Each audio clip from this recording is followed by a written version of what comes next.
हर हर महादेव दोस्तों।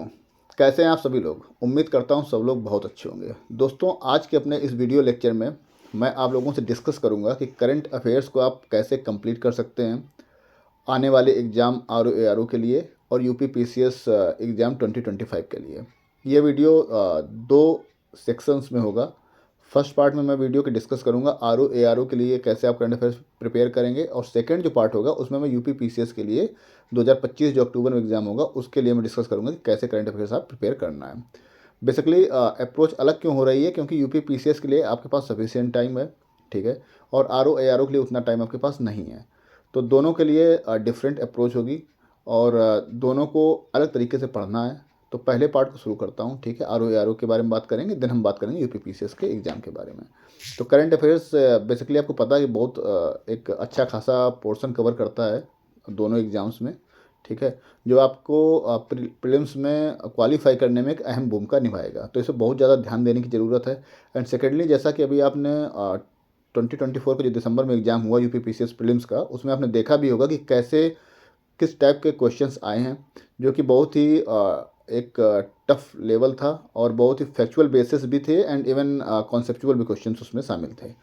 तो अभी उतना इजी नहीं रह गया कि वन लाइनर आप पढ़ के चले जाएं और करंट अफेयर्स क्या बोलते हैं अपीयर कर लेंगे और सही से उनको करंट अफेयर्स को अटेम्प्ट कर पाएंगे। अभी वो बात नहीं रही जैसे पहले हुआ करता था। तो कम्प्लीटली डिफरेंट अप्रोच होने वाली है, ठीक है। तो पूरा वीडियो लास्ट तक देखिएगा। अब आर ओ के लिए आपको करना क्या है दोस्तों, करंट अफेयर्स के लिए, कि अभी इतना समय आपके पास नहीं है, क्योंकि अभी डेट तो आई नहीं है, बट फिर भी आपके पास इतना समय नहीं कि आप न्यूज़पेपर या द हिंदू या इंडियन एक्सप्रेस वगैरह लेके बैठ जाएं, ठीक है। आपको क्योंकि बहुत सारे सब्जेक्ट्स फिनिश करने हैं, रिवाइज करना है, घटनाचक्र पढ़ना है, ल्यूसेंट्स पढ़ना है, बहुत सारी चीज़ें कवर करनी है, पीवाईक्यू लगाने हैं। तो इतना टाइम नहीं है कि आप करंट अफेयर्स को इतना समय दे पाएँ।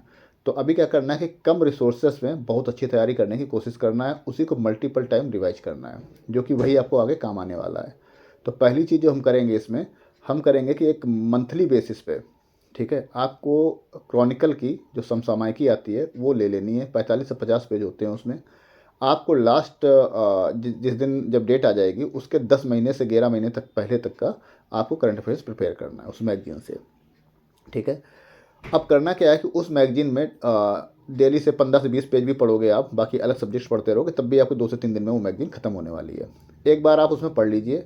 अब फोकस क्या करना है कि उस मैगजीन में ऐसे नहीं पढ़ना है जैसे पहले क्वेश्चंस आते थे कि कोई यूएवी लॉन्च हुआ है तो कहाँ से लॉन्च हुआ, ऐसे क्वेश्चन आते थे, ठीक है, या उसका नाम क्या है, इस type one liner type question थे। बट अभी ऐसा नहीं है। अभी क्या, उसके साथ साथ वो डेट भी पूछ दे रहा है, ठीक है, उसकी कैरिंग कैपेसिटी भी पूछ दे रहा है, किस डेट को लॉन्च हुआ ये भी पूछ रहा है। तो चीज़ें अभी चेंज हो रही हैं, ठीक है। तो आपको इन चीज़ों पर भी ध्यान देना है। बट इसका मतलब ये बिल्कुल नहीं है कि आप डेट से याद करने बैठ जाएँ, क्योंकि जितना आप इन चीज़ों पर दिमाग लगाएंगे उतना पीछे होते चले जाएंगे, ठीक है। उतना टाइम आप किसी और चीज़ पर भी दे सकते हैं। तो डेट्स नहीं याद करनी, बट बेसिकली आपको एक आइडिया होना चाहिए मोटा मोटी कि हाँ भैया, कोई चीज़ अगर कोई सिग्निफिकेंट इवेंट हुआ है तो जून में हुआ था, मई में हुआ था, इस टाइप को एक आइडिया होना चाहिए। तो आप उसको गेस कर ले जाएंगे, ठीक है, पहली चीज़। नेक्स्ट क्या है कि आप उसमें हाईलाइट कीजिए, और जब सेकेंड टाइम आप उसको रिवाइज करेंगे तो जो वो 50 पेज में 45 पेज बता रहा हूँ समसामयिकी की, उसमें बहुत ही कम, मुझे लगता है 15 से 20 पेज ही आपको टोटल पढ़ने होंगे जो आपने हाईलाइट कर रखा है, ठीक है। बाकी आपका उसमें फालतू की चीज़ होगी जो आपको प्रीलिम्स में काम नहीं आने वाली है। अब इसमें ध्यान क्या देना है, इसके साथ साथ आपको ध्यान देना है कि आप कोई भी इवेंट है, ठीक है, जैसे मान लो कोई एग्रीमेंट है, for example India and Indonesia का एक joint defence corporation committee meeting हुई थी जो 7th थी। अभी एक क्वेश्चन आया था यूपीपी से 2024 में। तो उसमें पूछा था कि in this meeting Indonesia agree to enhance collaboration in the areas of defence industry, maritime security and multilateral cooperation. और इसके साथ साथ सेकंड स्टेटमेंट में पूछ लिया था कि ये जकार्ता में हुई थी ऑन May 5, 2024। तो इसमें डेट भी पूछ लिया, साथ साथ उसमें क्या क्या हुआ ये भी पूछ लिया। तो आपको अभी कॉन्सेप्चुअली भी बहुत क्लियर रहना है और फैक्चुअल भी क्लियर रहना है। तो डेट पे भी फोकस करना है, बट रटने नहीं बैठना है, ठीक है। और आपको ये भी देखना है कि उस मीटिंग में हुआ क्या क्या है। तो ऐसे अगर आप पढ़ेंगे, एक अच्छी सी अप्रोच लेके चलेंगे, तो मुझे नहीं लगता कि इतना ज़्यादा डिफिकल्ट होने वाला है, पहली चीज़। दूसरा क्या करना है, दूसरी अप्रोच आपको ये लेके चलनी है कि डेली आपको करंट अफेयर्स का एक वीडियो देखना है, ठीक है। बहुत बड़ा 1.5 घंटे 2 घंटे का वीडियो मत देखिएगा आप।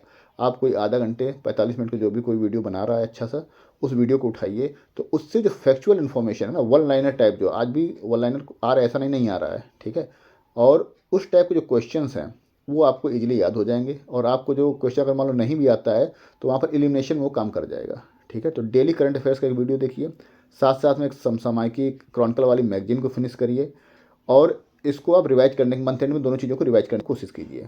तो 2 से 3 बारी करंट अफेयर्स हो गया आपका। फिर जब एग्ज़ाम के पहले घटना सार आती है और आई दृष्टि वाली घटना चक्र आती है, ये दोनों मैगजीन में से कोई भी एक मैगजीन, ठीक है, दोनों नहीं पढ़ना, कोई भी एक पढ़ लो, ज़्यादा इधर उधर नहीं भागना है, बस मेन फोकस करना है मल्टीपल रिवीजन पे। कोई भी मैगजीन एक उठाओ और उसको 2 से 3 बार रिवाइज मार दो। उसके बाद में जो 8 से 10 महीने पहले की आपने ये क्रॉनिकल पढ़ी समसामयिक की, उसको भी एक बार रिवाइज मार लो लास्ट में, जब 15 से 20 दिन एग्जाम के बचेंगे। तो इसमें क्या कि आपका करंट अफेयर्स इतना बढ़िया हो जाएगा फ्रेंड्स, बिलीव मी, कि आप बहुत अच्छे से जाके वहाँ पर अटेम्प्ट कर पाएंगे, ठीक है। तो ये हो गई बात ROARO की। अब नेक्स्ट बात करेंगे कि UPPCS का जो एग्ज़ाम अक्टूबर 2025 में लगा हुआ है, उसकी करंट अफेयर्स आप कैसे प्रिपरेशन करेंगे। फ्रेंड्स, अभी आपके पास सफिशिएंट टाइम है, ठीक है, you have plenty of time, ample पर्याप्त समय आपके पास है।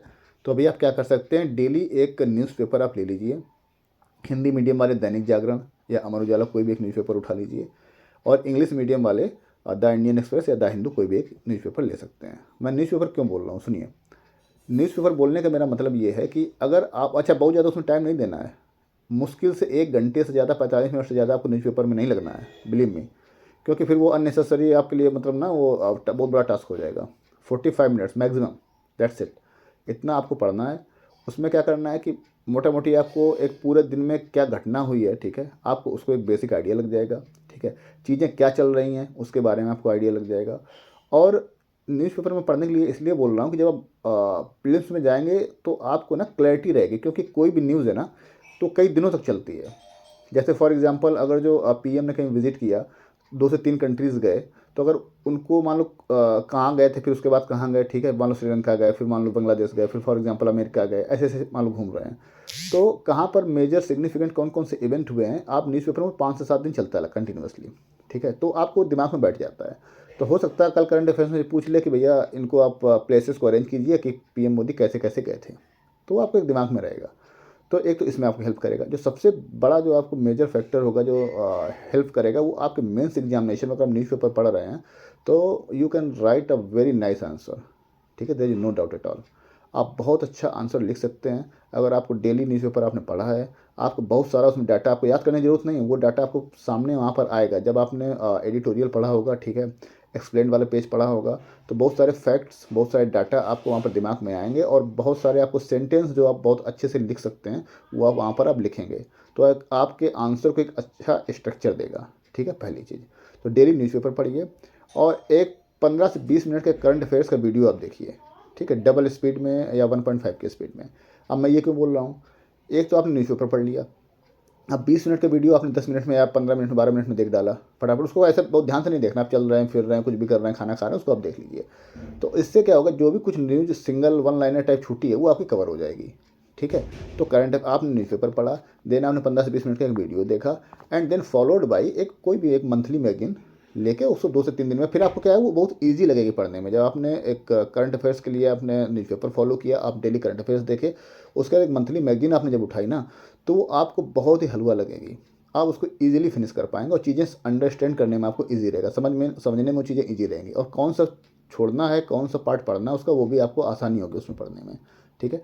3 चीज़ें आप कर लीजिए, ट्रस्ट मी, आपका UPPCS प्रीलिम्स ईजिली निकलेगा। आपका करंट अफेयर्स का कोई भी क्वेश्चन, शायद ही कोई क्वेश्चन हो जो छूटेगा, अदरवाइज आप उसको इजीली टैकल कर पाएंगे। अब लास्ट के जब 15-20 दिन बचेंगे, तो वही जो अभी मैंने बताया आपको, घटना सार या घटना चक्र में से आई दृष्टि वाली जो भी है, कोई भी एक मैगजीन उठाओ, उसको 3 से 4 बार रिवाइज मार दो।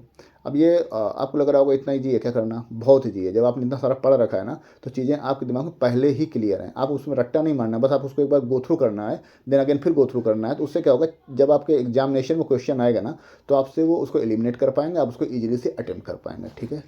तो मुझे लगता है कि मैंने यहाँ तक अपने आप को बहुत ही क्लियर रखा है, ठीक है, I have made my self very clear. और कुछ भी डाउट हो तो आप कमेंट सेक्शन में मुझसे पूछ सकते हैं। Thank you so much for watching this video, and Har Har Mahadev, भगवान शंकर आप सभी की रक्षा करें। Thank you so much.